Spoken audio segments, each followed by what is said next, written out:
Hello, IB Bio students. So we arrived. We are finally looking at our last topic, topic 11, animal physiology. And we start off with antibody production. This is all part of immunity core content. So there's a lot of stuff that we're going to be looking at within this one section. And we are going to start with self versus non-self. So what does that mean? So the essential understanding states that every organism has unique molecules on the surface of its cells. So that means that our immune system can distinguish between our body cells, our self body cells, and any foreign material, which is the non-self. Anytime our body encounters these non-self foreign materials, our immune system gets triggered. And it's going to elicit an immune response where it's going to try to get rid of that foreign material invading our bodies. Now we got to remember that all nucleated cells in our body possess different distinctive, unique surface molecules that identify them as self. So how does our body know that our cells are our own cells? So these are called self markers, and they are called MHC class 1, and that stands for major histocompatibility complex molecules type 1. So think of them as ID tags that our own self cells have. So then that means that we have what is known as self-tolerance, which our immune system says, hey, those are our own cells. We are not going to react to them. Now, anything that is foreign, a foreign substance, is going to trigger our immune system because on foreign cells, they have a marker known as an antigen. So non-self cells have something called an antigen, which our body does not recognize. So what happens? These antigens or these markers on these foreign cells, they are recognized by our lymphocytes, which are cells that will then cascade different immunological responses. So these lymphocytes recognize these antigens because all of these antigens have something called an epitope, which is an exposed portion on the tip. And then these lymphocytes are going to trigger antibody production.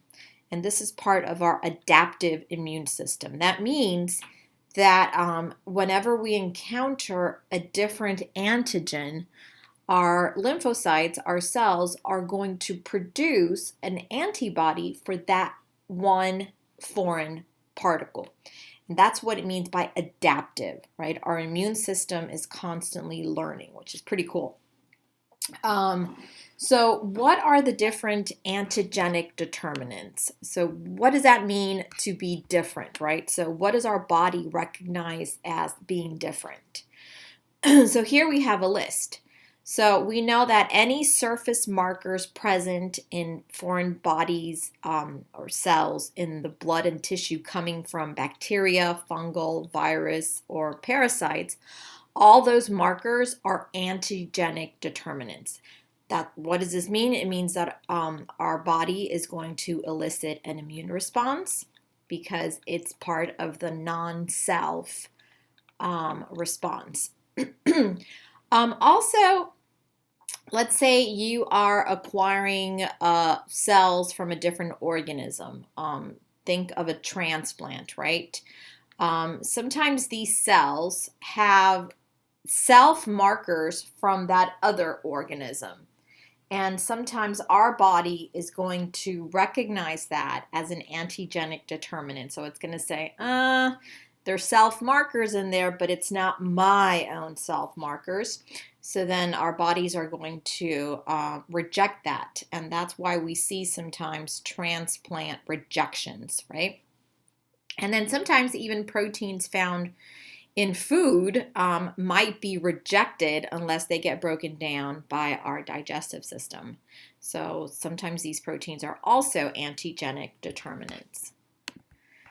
So here's a nice little picture showing you the self versus non-self.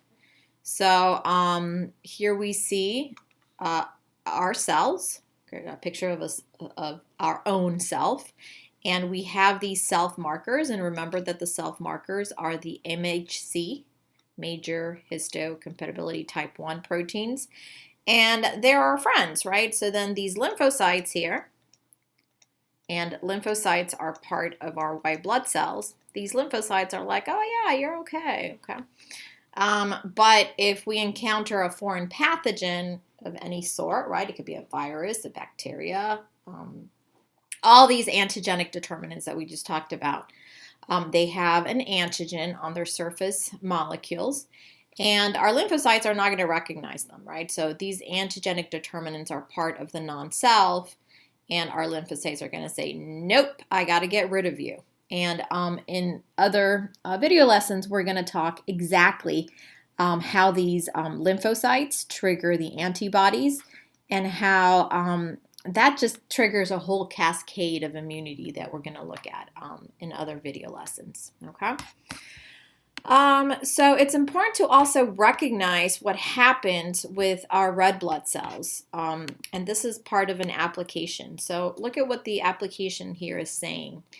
Antigens on the surface of red blood cells can stimulate antibody production in a person with a different blood group. So remember what we said just now. Self markers, or MHC class 1 markers, are present on the surface of nucleated body cells, cells that have a nucleus. So we are able to recognize these cells as our own, right? But red blood cells, they are not nucleated, if you remember, right? So they do not possess the MHC1 type of unique self markers. So then that means that red blood cells in our body could potentially, if they're the right one, be transferred between individuals without automatically causing an immune rejection, right? But we also need to understand that it's not anyone's blood that can be transferred between individuals, because red blood cells do possess certain antigenic markers which are inherited genetically, which limit the capacity of these types of transfusions. So what red blood cells do have on the surface of the cell is these glycoprotein antigenic markers. So these glycoproteins on the surface of a red blood cell we call either A or B antigens. Or sometimes they can have both, and then we call them that type of red blood just AB, right? So you probably heard that you can be blood type A, blood type B, blood type AB, and you can also be blood type O, and that just means that you have neither surface glycoprotein antigenic markers. So how does all this work? Well, in addition, so this blood group table is very good, but it's not taken into consideration an additional glycoprotein called the Rhesus Factor. And this is another protein that is either present or absent, resulting in positive or negative blood groups. So here, for all of these different blood types, you still have to consider whether or not you have a Rhesus factor, right? So you can be blood type A positive or A negative, or B positive, B negative, AB positive, AB negative, O positive, O negative, okay? So this chart here is not taken into consideration, this plus or minus Rhesus factor. We'll get to that in just a sec. So if you look at someone with blood type A, notice that on the red blood cells, these people have an antigenic marker, right, or glycoprotein called A, or we call it antigen A. People who have blood type B have antigen B. People with blood type AB have antigens A and B, and people with blood type O have neither A or B. So then what does that mean as far as antibody production in our plasma? And remember that the plasma is the fluid in which our red blood cells and white blood cells travel, and platelets as well. So then that means that our plasma if you're blood type A, they are going to make anti-B antibodies. So then what does that mean? That means that if you're blood type A, you cannot have B or AB blood because you carry anti-B antibodies in your plasma. So it's going to attack blood type B, and it's going to attack blood type AB because of having that B, right? So that means that if you're blood type A, you can only receive blood from people who are blood type A, or from people who are blood type O, because people who are blood type O are the universal donors.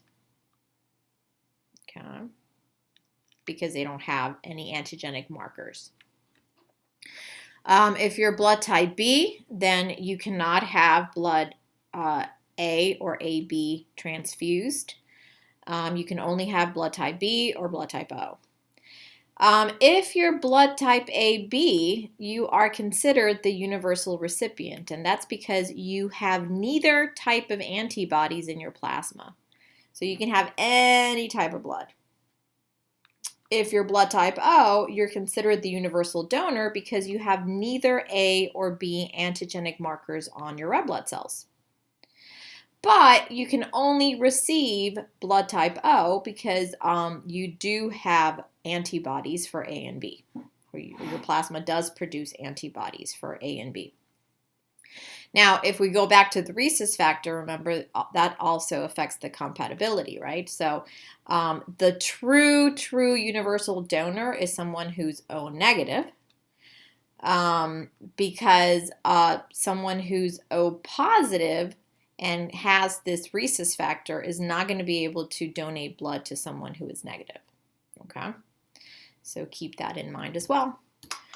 All right, so that's it for self and non-self.